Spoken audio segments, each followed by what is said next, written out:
Gente boa e bonita, boa noite, boa tarde ou bom dia. Vamos encerrar agora o nosso tema sobre o que é cultura, sobre o conceito antropológico de cultura e veremos também a questão do etnocentrismo e do relativismo cultural. Pois bem, vimos sobre a origem do conceito de cultura, que ele é muito longo. Ele esteve inicialmente associado a cultivo, a plantações e a criação de gado. Depois, na França do século XVII, ele ficou associado à questão da capacidade de praticar alguma coisa, né, uma faculdade, ou um ato, ou uma habilidade de fazer algo. No século XVIII, na França também, associado ao contexto iluminista, a cultura adquiria um caráter de um conhecimento amplo sobre as coisas, uma somatória dos saberes acumulados e transmitidos pela humanidade através do tempo.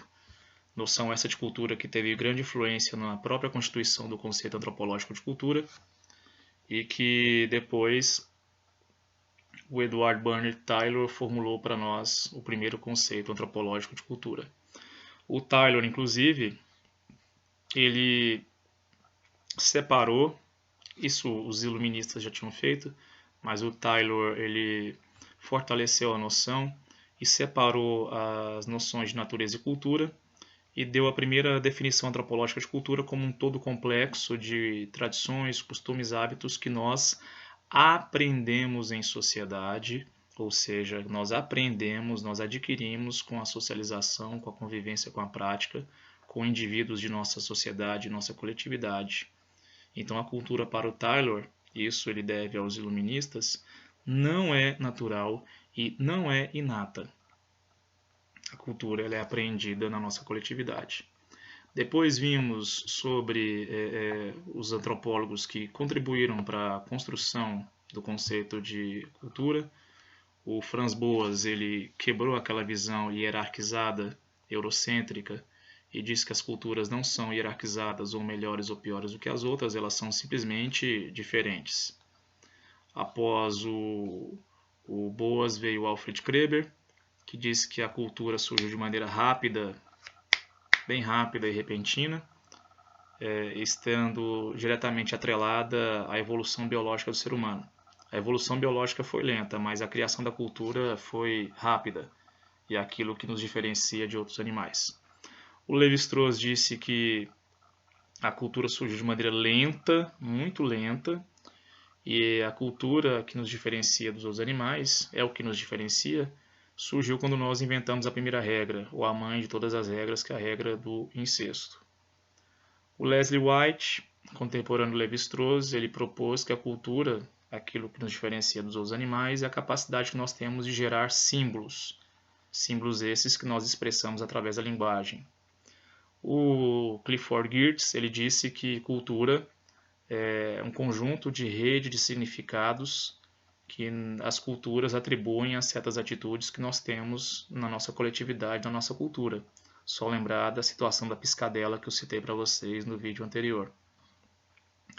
E a Ruth Benedict, antropóloga, ela disse que a cultura é como se fosse uma lente pela qual nós vemos o mundo ao nosso redor. Então, a cultura na qual nós somos criados, a cultura na qual nós somos socializados, ela vai influenciar ou talvez até determinar, tomar cuidado com essa palavra, vai influenciar muito a maneira como nós entendemos o mundo ao nosso redor. Tanto que se nós vermos elementos de outras culturas, dificilmente nós consigamos ver esses elementos com os olhos dessa outra cultura. Nós veremos com os olhos da nossa cultura.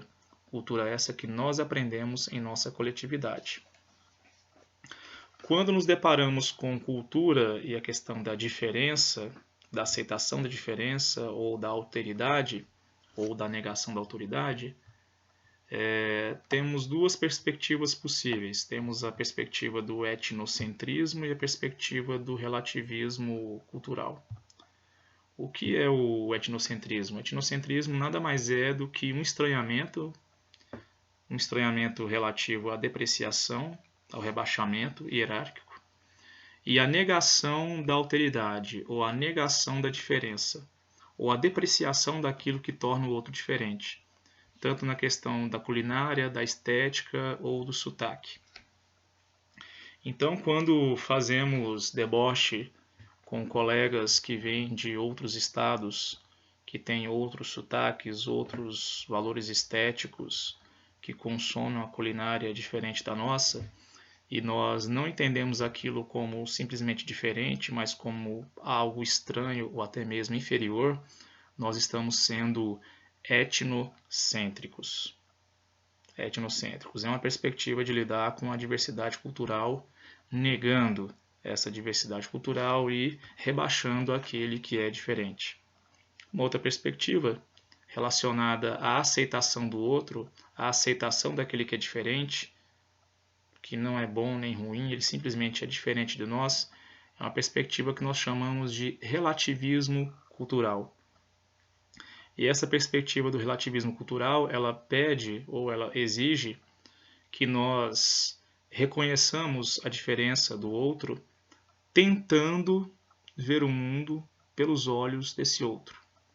Então, se uma subcultura brasileira, uma variante regional, tem uma perspectiva estética de culinária diferente da nossa, para que nós consigamos entender a lógica interna dessa variante, é preciso que nós nos coloquemos no lugar dessa pessoa, que tem essa cultura diferente ou que tem essa subcultura ou variante cultural regional diferente da nossa, que não é pior nem melhor, simplesmente é diferente. Pois bem, encerramos o tema sobre cultura, sobre conceito antropológico de cultura e etnocentrismo e relativismo cultural. Nas próximas aulas nós iremos aprofundar na questão sobre diversidade cultural e falaremos especificamente das questões relativas ao Brasil, se o Brasil é um país de cultura homogênea ou um país de cultura heterogênea. Então, vida longa e próspera. Grande abraço. Até a próxima. Tchau.